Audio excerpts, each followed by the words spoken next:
I wasn't supposed to hear it. Dad forgot to end the call, and suddenly his voice filled my room cold, calm, terrifying. That old man won't last a day after our Thanksgiving surprise. Then Mom's laughter followed. The mansion will be ours by Christmas. My heart stopped. They were talking about Grandpa Henry, my billionaire grandfather. For a moment, I thought it was a cruel joke. But then Dad's voice dropped lower. Make sure the wine is ready. That's when I knew it wasn't a joke. It was a plan. I ended the call, shaking, and dialed another number. Grandpa, it's me. Please, don't come to dinner. He paused, then said quietly, Don't worry, sweetheart. I'll be there, and I won't be alone. 5 days later, when he walked into our dining room, my parents froze, and their faces turned pale.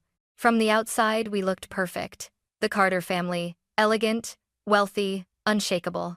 Dad managed one of Grandpa's real estate branches. Mom hosted charity events and smiled in every photo. And me?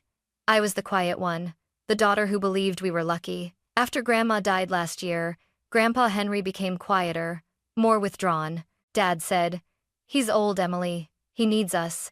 We'll make this year special for him. So when he suggested inviting Grandpa to Thanksgiving dinner, I thought it was sweet. Now I see it for what it was, bait. The week before the holiday, our mansion in Portland turned into a stage set. Mom barked orders at the housekeeper. No dust, no smudges. Henry Carter notices everything.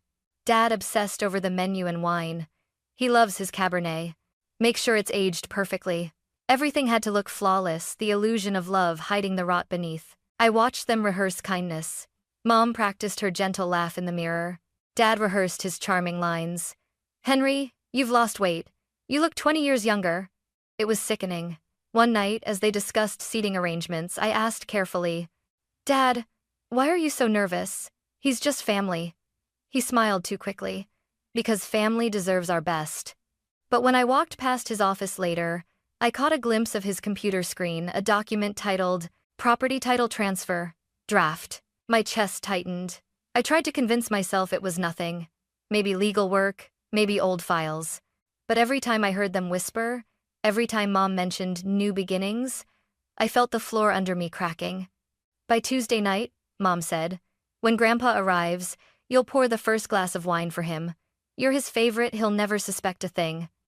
I smiled weakly, pretending I didn't understand. But inside, I was screaming.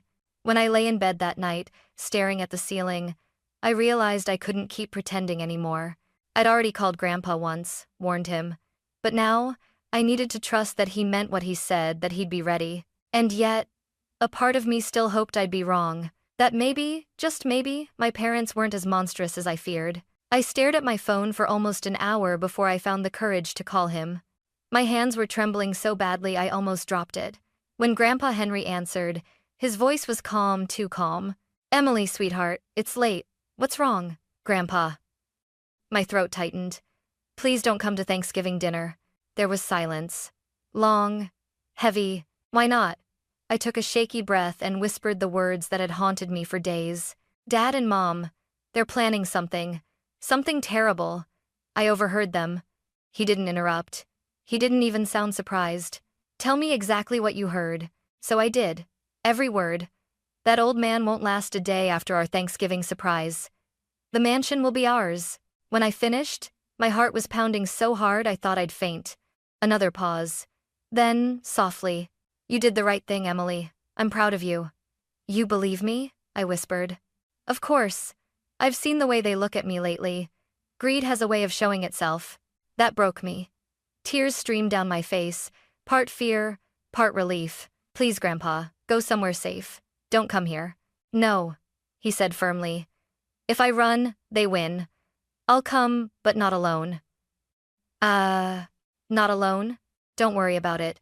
Just act normal. Let them think you know nothing. Before I could ask more, he hung up. The next morning, Mom's cheerfulness made my stomach turn. Your grandfather confirmed he's coming. Isn't that wonderful?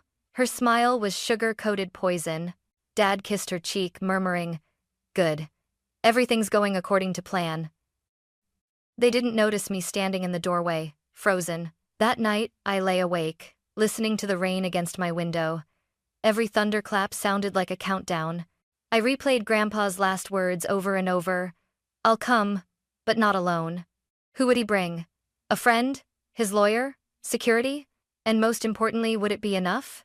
Because something in Dad's tone told me that whatever surprise they had prepared, it wasn't just poison in a glass. It was years of resentment finally boiling over, and in 5 days, it would explode right at our dining table. Thanksgiving morning arrived, but the air in our house felt heavy, poisoned. Mom was humming in the kitchen, a cheerful tune that didn't match the darkness in her eyes. Emily, set the dining table, dear. Everything must be perfect when your grandfather arrives. Her voice was bright, almost glowing like a spotlight on a crime scene. Dad paced near the fireplace, checking his watch every few minutes. He's never late, he muttered. Henry's too proud to keep anyone waiting. Every word dripped with something sharp expectation. Fear? I couldn't tell anymore. The caterers came around noon. The smell of roasted turkey, cinnamon, and butter filled the house. Normally, that scent meant warmth and family. Today, it just made my stomach twist. Mom floated around the kitchen like a performer rehearsing her final act. Wine glasses aligned, she said, adjusting one by millimeters. Candles lit right before he arrives. And Emily remembered a smile. I wanted to scream. Smile? While they planned to kill him? Around 4:30, I slipped into my room to text Grandpa. Are you still coming? Please tell me you're safe. No reply. Minutes turned into an hour. Outside, the sun began to set, casting long orange streaks across the mansion's marble floors.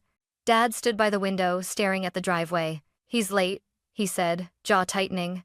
He's making us wait, Mom replied coldly. He always liked to control the room. Then, at exactly 6 p.m., headlights appeared through the front gate. Mom straightened her pearl necklace. Showtime, she whispered. The doorbell rang. Dad opened it and froze. Grandpa Henry stood there, tall as ever in his dark overcoat. His silver hair gleamed under the porch light. But he wasn't alone.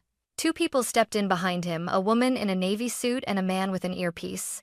Richard. Elaine, Grandpa said smoothly. This is Miss Holloway, my estate attorney. And Mr. Rhodes, my head of security. Mom blinked. Security? For Thanksgiving dinner?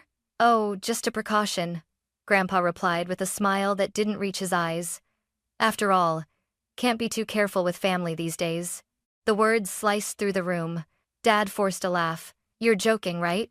I rarely joke about my will, Grandpa said. He stepped past them into the living room, scanning everything: the table, the glasses, even the wine bottle waiting beside the decanter. Then his eyes met mine. He gave a slight nod, almost invisible, but enough to make my heart settle for the first time in days. Dinner was about to begin. But this wasn't a family gathering anymore. It was a battlefield disguised with linen napkins and candlelight. We sat at the table like actors trapped in a scene we couldn't escape. The golden light from the chandelier shimmered against the crystal glasses, making everything look perfect, too perfect. Even the air felt rehearsed. Grandpa sat at the head of the table, calm, almost regal. Mom and Dad sat across from him, faces stretched into polite smiles. I sat between them, the only one who knew the truth on both sides. So, Grandpa began, carving the turkey slowly, deliberately. Richard, I heard the Portland office is still struggling. Is that true? Dad stiffened, his fork halfway to his mouth. We're handling it. These things take time. Ah, Grandpa murmured. 30 years of my work, and still no progress. Curious. The silence that followed was deafening. Even the ticking of the clock felt loud. Mom cleared her throat. Henry, maybe we should just enjoy dinner. No business talk tonight. Of course, Grandpa said, smiling faintly. You're right, Elaine. Let's talk about family instead. He turned his gaze on me. Emily, my dear, why don't you pour the wine? You've grown so much, I'd like to see how steady your hands are. My heart nearly stopped. I reached for the bottle, my fingers trembling slightly. The ruby-red liquid flowed smoothly into each glass. When I got to Grandpa's, he lifted a hand. Allow me, he said softly. He took the bottle from me, poured his own, then almost too casually switched his glass with Dad's. No one else seemed to notice. But I did. And so did Grandpa's attorney, Miss Holloway, whose eyes flicked up just once, as if confirming something. We ate in silence for a few minutes. Then Grandpa set his fork down, his tone deceptively calm. You know, Richard, when your mother was alive, she used to say Thanksgiving was about gratitude, about appreciating what we have, not taking what isn't ours. Dad's smile faltered. We appreciate everything you've given us, he said. Don't we, Elaine? Of course, Mom said quickly, her voice too high, too fast. Good, Grandpa replied. Because I've been thinking a lot about legacy, about who deserves to carry it forward. He looked straight at me. Emily has integrity. She doesn't lie. She doesn't steal. The air cracked. Dad's hand tightened around his knife. What exactly are you implying? Grandpa leaned back, utterly composed. I'm not implying anything, Richard. I'm simply reminding you that greed has consequences. Then he raised his glass. To family, he said. Dad hesitated, but lifted his own glass, the one Grandpa had switched. He drank deeply. For a split second, everything was still. Then, color drained from his face. What? What did you do? Grandpa smiled faintly. Nothing serious. Just a little taste of what trust feels like when it's poisoned. Dad's hand shook as he clutched the edge of the table. His face turned ghostly white. What did you put in my glass? Grandpa leaned forward slightly, voice cold and deliberate. Relax, Richard. It's not poison. Just a mild sedative. You'll be fine in a few minutes. But at least now, you know how it feels to be powerless.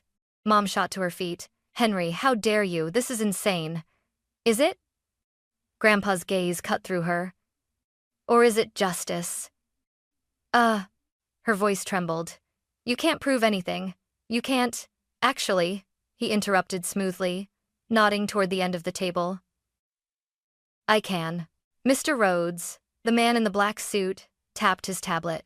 A video began to play on the massive dining room TV behind us. The audio filled the room, unmistakable voices. Dad, that old man won't last a day after our Thanksgiving surprise. Mom, the mansion will be ours. The sound of their laughter echoed through the dining room. Mom's face drained of color. Dad sat frozen, eyes wide, lips trembling. Where did you get that? He whispered. Your phones, Grandpa said coolly. I didn't bug them. You forgot to hang up. Emily heard everything. She called me right after. Both their heads snapped toward me. You told him? Mom hissed. I saved his life. I shot back. Someone had to. Dad slammed his fist against the table. You stupid girl. You've ruined everything. No, Grandpa said, standing. You ruined yourselves. Miss Holloway opened a leather folder and began laying out papers on the table. Her tone was crisp and unshakable. As of this morning, Mr. Henry Carter has transferred full ownership of the Carter Mansion and related properties into a charitable foundation, the Carter Trust, under Emily Carter's management. Mom gasped. What? You gave it to her? Not gave, Grandpa corrected. Entrusted. I built this family on integrity, not greed. Dad's breathing grew ragged. You can't just erase us from everything. We're your blood. Blood means nothing without honor, Grandpa said, his voice rising for the first time. You wanted to kill me for money, Richard. Your own father. You drove me to it, Dad shouted, slamming his chair back. You always controlled everything, the business, the will, my life, and you threw it all away. Grandpa's voice thundered across the table. You think this mansion defines power? You think stealing it would make you more than the weak, frightened boy who always blamed others? Mom covered her ears, trembling. Stop it, both of you. But Grandpa didn't stop. You wanted my empire? Fine, take it. But you'll live with what you've done. Every paper, every recording, every witness, it's all ready to hand to the authorities. Tears welled in my eyes. I'd never seen him like this, fierce, unstoppable, righteous. Grandpa, please, I whispered. He turned to me, his expression softening. Don't cry, Emily. This isn't vengeance. It's truth. He faced my parents again. You plan to end my life for this mansion. Tonight I end your claim to it. You have nothing here now, not the property, not my trust, not my respect. Dad's voice broke into a plea. Henry, please. We can fix this. You already did, Grandpa said, stepping back. By showing me who you really are. Silence. Just the faint crackle of candles burning low. Mr. Rhodes took a quiet step forward. Mr. Carter, shall I escort them out? Yes, Grandpa said. They no longer belong in this house. Mom collapsed into tears as the guards guided her toward the door. Dad followed, defeated, staring back at me one last time. I met his gaze, and for the first time, I felt no fear, only relief. The front door closed behind them with a hollow, echoing click. Grandpa sank back into his chair, exhausted but calm. "Justice," he murmured, staring into his untouched wine. "That's the real Thanksgiving gift." I reached across the table, took his hand, and whispered, "You didn't just save your life tonight, Grandpa. You saved mine too."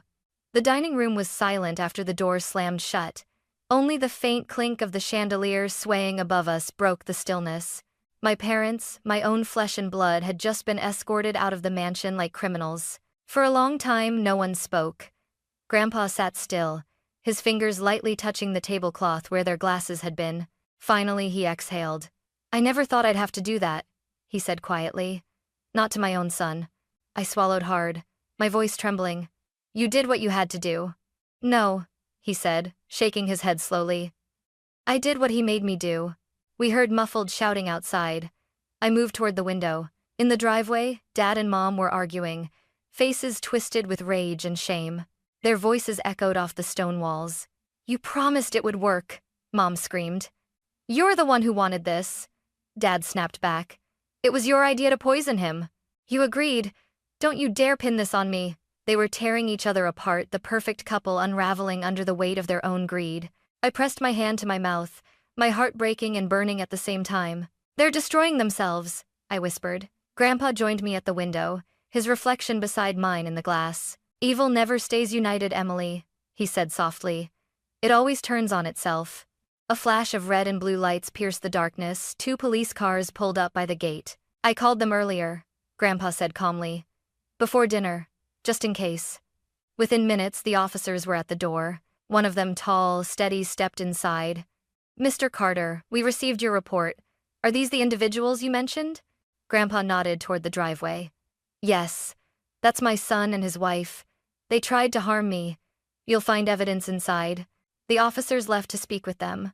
I watched as my mother's expression morphed from anger to terror when they opened her purse and found the small glass vial, the same powder she had meant for Grandpa's wine. "Elaine Carter, Richard Carter," one officer said, voice firm. "You are under arrest for attempted assault and conspiracy to commit harm." Mom's scream ripped through the cold air as they cuffed her. Dad didn't resist. He just stood there, hollow-eyed, whispering, "Emily, please, tell them." I shook my head slowly, tears spilling down my cheeks. "I can't save you from yourselves." As they were led away, the wind carried her voice back to me. "You ruined this family, Emily." "No," I thought, "you did." When the police cars disappeared down the long driveway, silence returned, the kind that feels heavier than sound. Grandpa put a gentle hand on my shoulder. "You were brave," he said. "Braver than I could have asked for." "It doesn't feel like bravery," I whispered. "It feels like losing everything." "Sometimes," he replied. "You have to lose what's rotten to save what's worth keeping." The candles flickered out one by one, and in that fading light, I realized Thanksgiving wasn't about gratitude anymore. It was about survival. The next morning, sunlight crept into the mansion like it was afraid to enter. Everything was still: the chairs, the plates, the untouched turkey, frozen reminders of what had happened. I walked downstairs to find Grandpa sitting by the fireplace, his reading glasses on, flipping through documents. His expression was calm, but his hands trembled slightly. "Did you sleep?" I asked. He looked up and smiled faintly. I closed my eyes, but my mind didn't rest. Mine neither. The silence between us wasn't empty. It was full of everything we didn't need to say. By noon, the phone began ringing nonstop. Neighbors, journalists, even board members from Grandpa's company. "Billionaire Henry Carter survives alleged poisoning attempt by family," the headlines read. I turned the TV off. He didn't need to see that. Later that afternoon, a detective stopped by with an update. "Mr. Carter," he said, "we've charged both suspects. There's enough evidence for attempted homicide and conspiracy." The video and the powder samples were decisive. I watched Grandpa nod solemnly, like a man accepting both justice and heartbreak at once. "And the daughter?" the detective asked gently. Grandpa smiled softly at me. "She's not a suspect," he said. "She's the reason I'm still alive." When the detective left, I finally broke down. "I don't know how to feel," I whispered. They're my parents, Grandpa. But they tried to kill you. He sighed, closing the folder on his lap. Sometimes, the truth feels cruel, but it's still the truth, and it sets us free even when it hurts. Days passed. Reporters camped outside our gates, hungry for scandal, but Grandpa refused all interviews. Justice doesn't need an audience, he told me. It just needs peace. Meanwhile, Mom and Dad's lawyers reached out for plea negotiations. The prosecutors offered a deal. Lesser charges in exchange for full confession. Grandpa agreed. Not because I pity them, he said, but because I want this to end without hatred. At his acuity of the mater face. When the verdict came 2 weeks later, it felt surreal. 3 years probation. 200 hours of community service at a senior care home. They were forbidden from contacting Grandpa or me for 5 years. The tabloids called it lenient, but I knew better. It wasn't mercy. It was consequence, poetic and quiet. That night, Grandpa poured us both tea instead of wine. To truth, he said, raising his cup. And to peace, I added. As the fire crackled beside us, I realized something. Justice isn't loud. It doesn't always punish. Sometimes, it simply restores balance and lets you breathe again. A month later, the mansion felt different, quieter, lighter, like it had finally exhaled after years of holding its breath. Winter had settled over Portland. The gardens were draped in frost, the fountains frozen in mid-splash. Inside, Grandpa and I decorated the Christmas tree, something Grandma used to do before she passed. Silver or gold? I asked, holding 2 ribbons. Silver, Grandpa said. Gold feels like the past.